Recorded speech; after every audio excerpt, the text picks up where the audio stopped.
Now let's understand how MCP works in practice. Let me give you an example.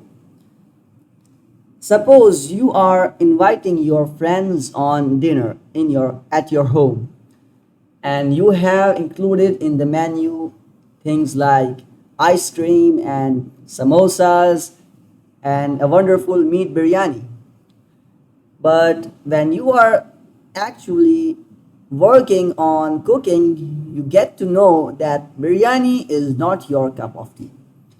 So you contact a caterer which is specializing in biryani to prepare it for you. So what do you do? First of all, you go to the caterer and discover what are his specialties. Likewise, an MCP client, when it contacts with an MCP server, it queries the server, the caterer, which dishes are available at your shop. What tools do you have? How can you facilitate me? So naturally, that caterer or that MCP server is going to show you which tools are available at his service. The next step is you are going to select the appropriate tool, the appropriate dish that fits in your dinner menu, that fits in your workflow.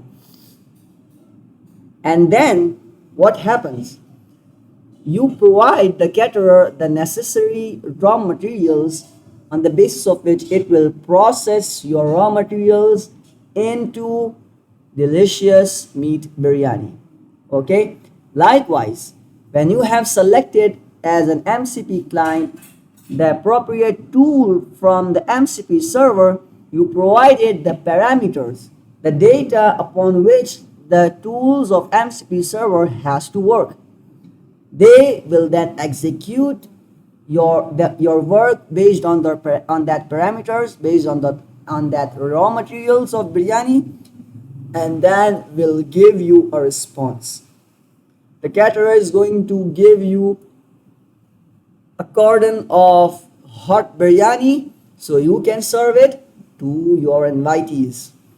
And that serving is called integration. Once you have got the results, the cauldron of biryani at your home, you can serve it with your other ice cream and samosas to your invitees to have a momentous dinner, a happy moments with them. Likewise, when the response you get from the MCP server is integrated into the workflow, the response you give to your clients, to your chat users, is a level up, is considerably more reliable, more efficient, and eventually productive for the whole ecosystem. Meet you in the next video with what type of MCP servers are available for us.